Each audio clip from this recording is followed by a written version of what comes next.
The idea of a trip felt like an escape, though I wasn't sure whether I was running from my doubts or trying to confront them in a different light. Capitu, despite her reluctance, packed our things and prepared for the journey.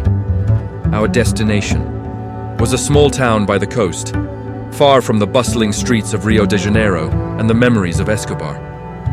On the day of our departure, I couldn't shake the feeling that this trip was more than a simple getaway. It was a test of our marriage, of her loyalty, and of my ability to find peace. The train ride to the coast was quiet. Capitu gazed out the window, her face serene but distant. I watched her, wondering what thoughts ran through her mind. Was she relieved to be leaving the city, or was she mourning the distance between herself and Escobar? As the train rolled through the countryside, I tried to break the silence. "Do you remember our first trip together?" I asked, forcing a smile. She turned to me, her expression softening. "Of course," she said. "You were so nervous. You almost missed the train." We both laughed, the memory momentarily bridging the chasm between us.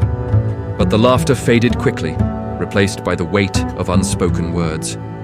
When we arrived at the coastal town, we settled into a small inn overlooking the sea. The air was crisp and salty, and the sound of the waves crashing against the shore was soothing. For the first time in weeks, I felt a glimmer of calm. We spent our days walking along the beach, talking about trivial things, childhood memories, favorite books, dreams we once shared. It was as if we were trying to rediscover the version of ourselves that had existed before doubt and jealousy had poisoned our lives. But even in these moments of peace, the shadow of suspicion lingered.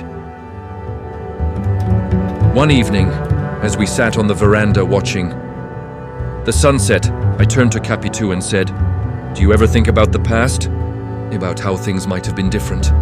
She looked at me, her eyes searching mine. "Of course I do," she said. "But the past is just that, the past. We can't change it, Bento. We can only move forward." Her words were wise, but they offered little comfort. I wasn't ready to move forward, not without answers. As the days passed, I found myself observing Capitu more closely.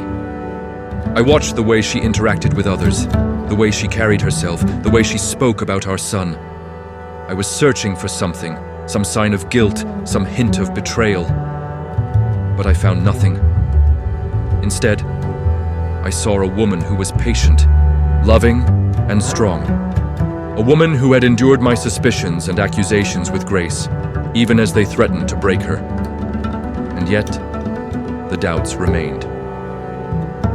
One afternoon, as we strolled along the beach, I finally voiced the question that had been haunting me. "Do you love him?" I asked, my voice barely above a whisper.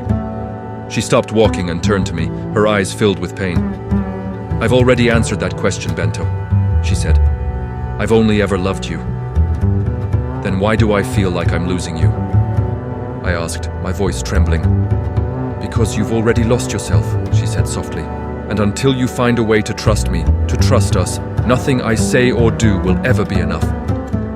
Her words struck me like a blow. I realized in that moment that my doubts were as much about me as they were about her. Trust is a fragile thing, easily broken and difficult to rebuild. In the next chapter, I'll reveal the turning point in our journey, a moment that would force me to confront my deepest fears and make a choice that would shape the rest of our lives.